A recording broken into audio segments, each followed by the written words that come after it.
Alright, hello to anybody who might be watching again. Let's go for the second vlog. This time I think I'm going to focus on Prime's PSD and TNT programs. They're, if you come in with or without a license,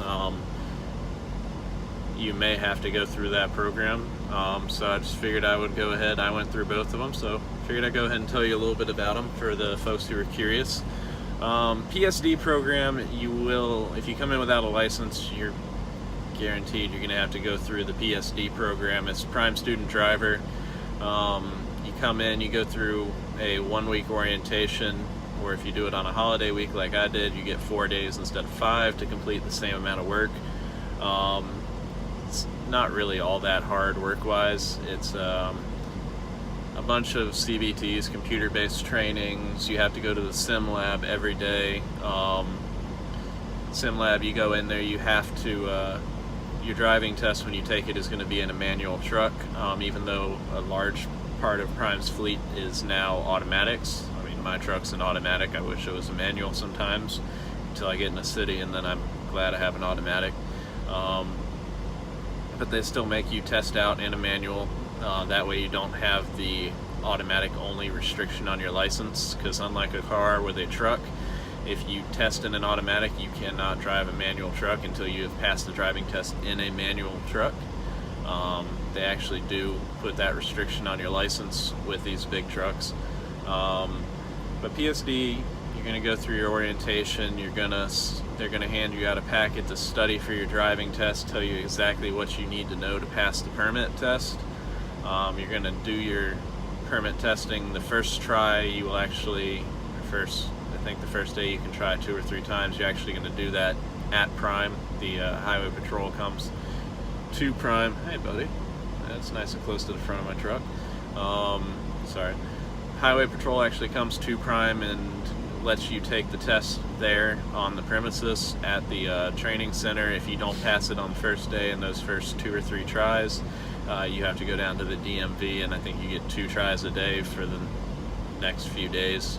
I don't know, I passed it first try, so I'm honestly not sure how many tries you do get total.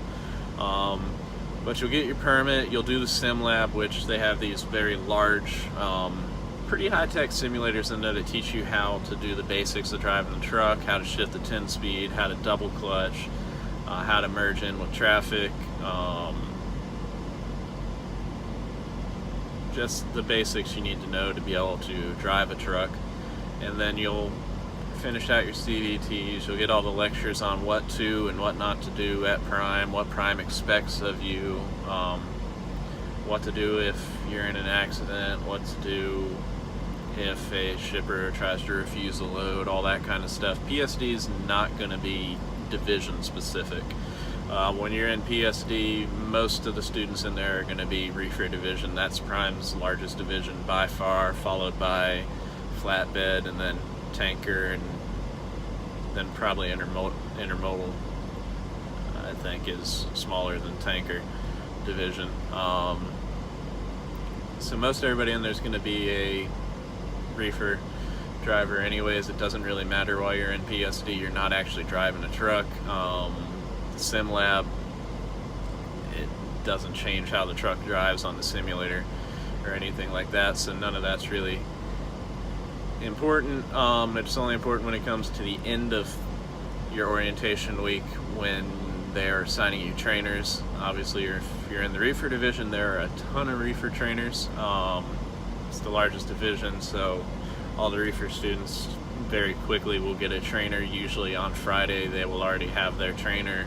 Thursday or Friday they'll have their trainer, and they will head out with their trainer that night or early Saturday morning.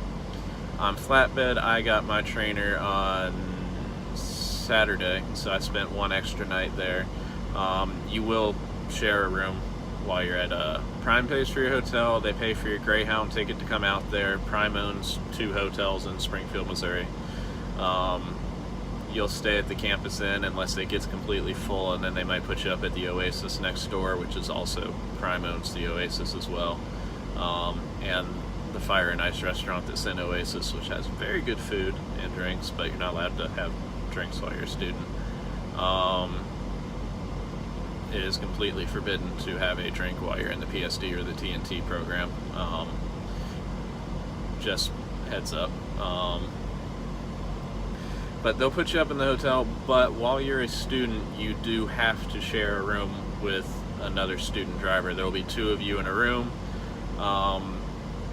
unless you're me. I got lucky, they put me in a room with another driver who actually had his son with him, so I carried all my stuff back to the room, figured out that that room was already fully booked and that they shouldn't have stuck me in there anyways. I came back up to the desk and they, I don't know if they just didn't have any other rooms or if they felt bad about it, but I ended up getting my own room with a king-size bed back where the normal drivers, there's a back separate building where the once you're not a student anymore, they'll typically put you up. Unless you're a smoker, then they put you back up with the students.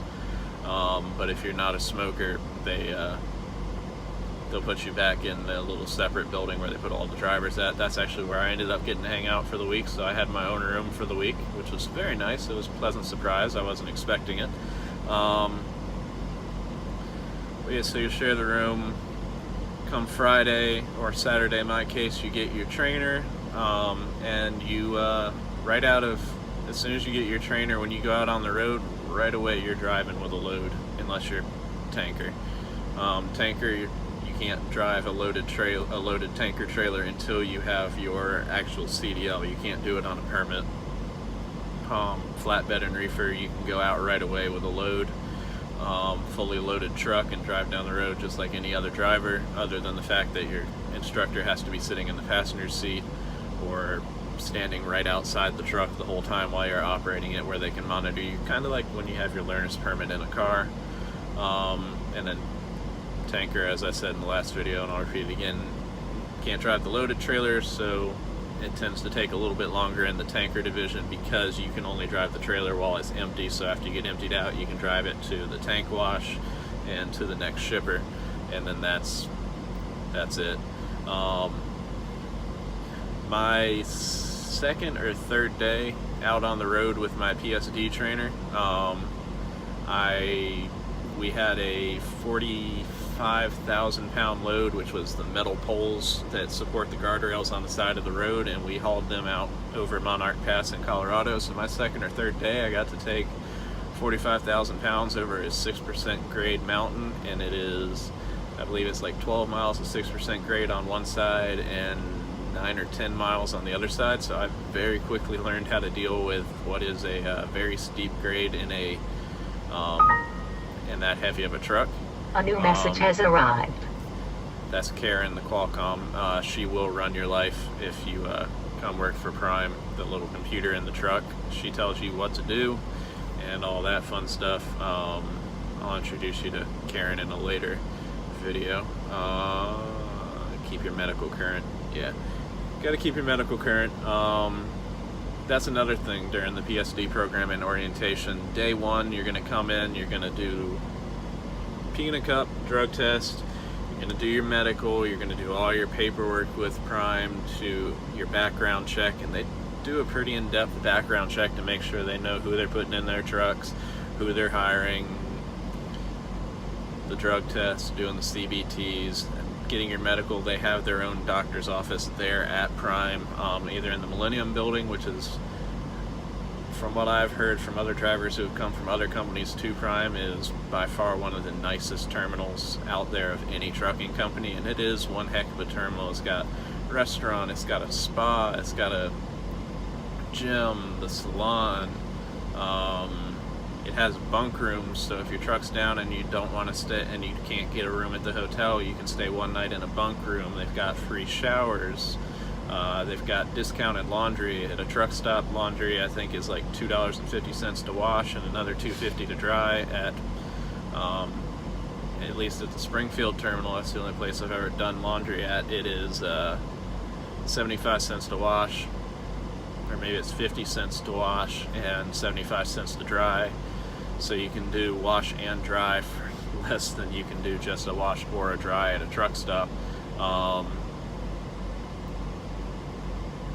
Yeah, they take very, very good care of us. Sorry, I keep looking elsewhere. I'm sure I mentioned in the last video, I'm easily distracted, and I will sit there and watch all these other guys parking around me just to make sure they're not going to take the front of my truck off, or watch them take the front of somebody else's truck off. What was I saying? Oh yeah, so they have the doctor's office at the Millennium Building, or they have it at the Campus Inn Hotel, which is also the training center. They have the doctor's office in there where you can get your full medical and all that kind of stuff. Hearing test, eye test, measure your body mass index, and then check all the regular stuff they would in a physical. So you'll do all that in that 1 week, which is usually 5 days. I started the first week of September, so I believe that was Labor Day weekend I started. So Monday, I got there Monday. They weren't doing any class, so I was there Tuesday through Friday. Well, Saturday, because it took an extra day to find a trainer. But you'll get all that knocked out. You'll go out on the road for a minimum of 14 days. Missouri law says that you have to have your commercial permit for at least 14 days before you can test for your commercial license. You will get a Missouri driver's license and a Missouri learner's permit, and then a Missouri CDL. That's just how they do it. And then once you get to the T&T portion, which is the portion after you have obtained your CDL, they'll send you back to your home state on a load, and so you can switch it over to back over to your home state. Yeah, so you go back, you'll do your 14 days, you'll come back, and you actually test for your license again at Prime. They have a massive testing pad and training pad back behind the inbound and outbound building. They just built a brand new one. Just did some major renovations at Springfield and at Salt Lake City terminal. There's 3 terminals: Springfield, Missouri, Salt Lake City, Utah, and Pittston, Pennsylvania. And yeah, they just redid Salt Lake completely.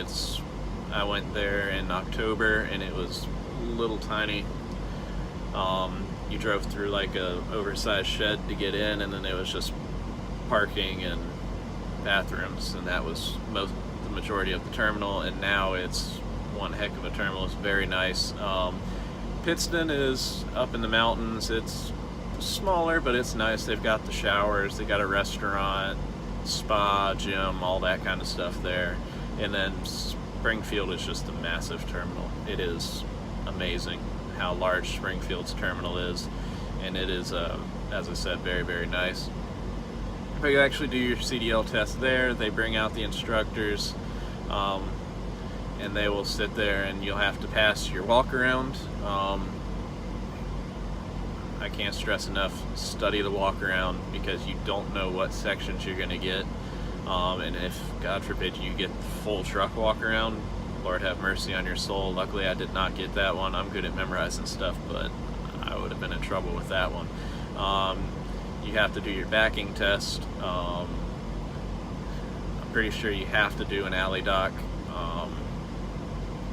and you have to do straight line back, and then you can get offset back or parallel park or something like that as your additional one. And then you have to do your road test, going out on the road and just proving that you actually know what you're doing in the truck. You can drive the 10 speed smoothly. You don't run any red lights. If you run a red light, it's an instant fail. If you impede the flow of traffic, so you pull out and people have to stop and wait for you when you pull out, I've also been told that is an instant fail. I passed the CDL portion first try as well, so I don't know about, I can't guarantee that the impeding the flow of traffic is an instant fail. My instructor told me it was, so I believed him. And then I do know that running a red light is an instant fail. They tell you that, and failing the air brake portion of your walk around, messing that up, is an instant fail. They stop the test right there and just say, nope, you can try again tomorrow. But yeah, so that's the PSD portion, and then I will, since this video is already 15 minutes, I will go ahead and post a second video that describes the TNT portion of it. If you have any questions about PSD, Prime, TNT, anything, just post them down below, and I will be glad to answer them. Until next time, y'all have fun. See you soon.